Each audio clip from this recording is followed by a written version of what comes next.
Hi guys, this time we are doing distance, rate, and time.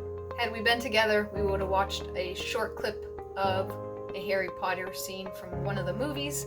I'll put the link below so you don't feel left out. But now that we missed that video, I'm going to jump right into the lesson, and that is for distance, rate, and time. First thing we need to know is to be reminded that unit rates are rates expressed as a quantity of 1.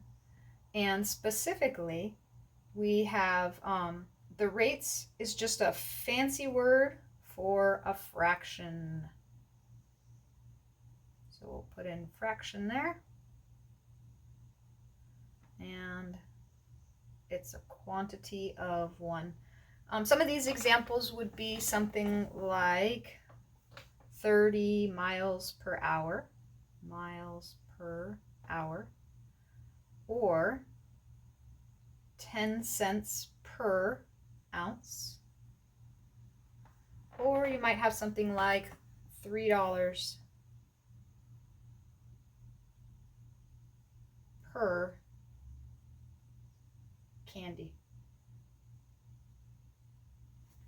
Notice that the word per can be written out as PER. The word per is how we read that division bar right there. This division bar tells us per as well, and then here's the per and 30 miles per hour.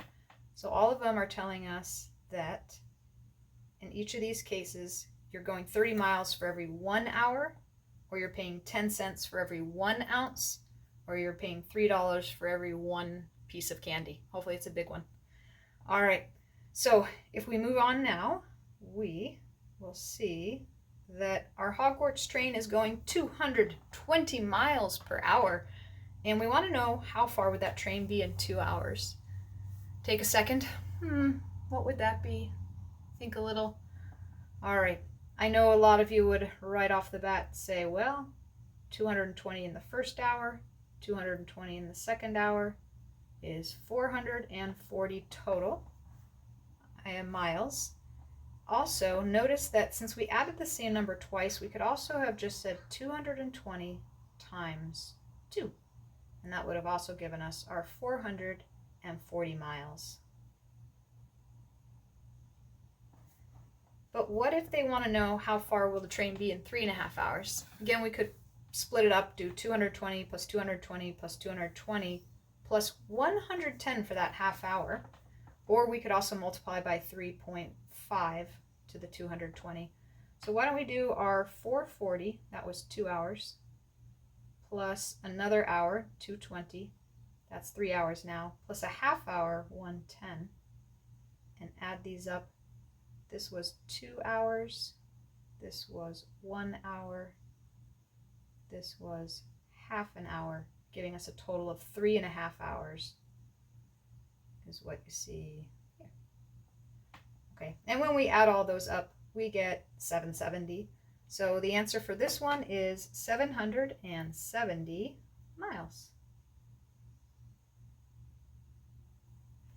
Equations. We've talked about proportional reasoning and the equations that we use when things are proportional.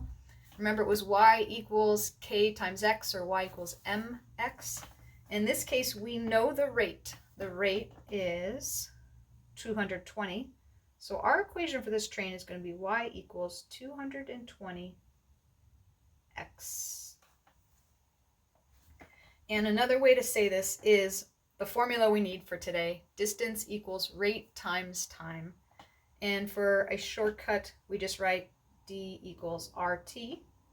But for visual, we have the real words themselves. Here it is, rate times time.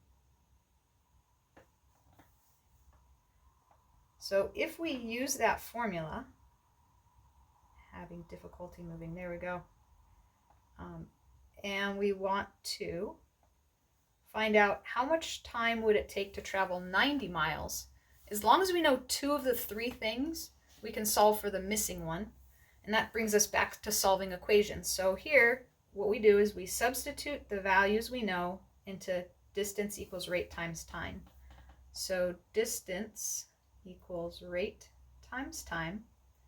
It says how much time, that's what we don't know, would it take to travel 90 miles? That's our distance.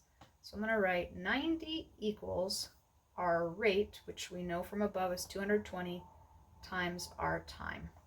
And I'll leave that as a variable since I don't know, and that's what I'm looking for. All right, do we remember one-step equations? First, find your variable. There it is. Next, find what's happening to it. It is being multiplied by 220. So we're going to do the opposite of multiplying, that is dividing by 220. But whatever we do on one side, we have to do that same thing to the other side, so we are also going to divide by 220 to the left side. Working this out, we end up with 0.409 repeating hours. And if you see on a calculator, you type that in, you get 0.090909. It ends in a 1. That's just because they rounded the last digit for you, but it really should be repeating that 09. And if I told you to come meet me in 0.409 hours, you'd probably give me a weird look and have no idea what I'm talking about. So this isn't the most useful measurement because, well, we don't talk like this in hours. So one way to make it more useful for us is if we take that 0.409 hours and multiply by 60, and that will tell us how many minutes it actually is. In this case, 24 and then 54 repeating. We could round that if we want, but most useful answer of all, 24.54 minutes. So that's how we use the distance equals rate times time formula.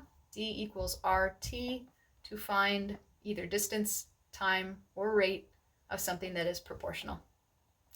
All right, until next time.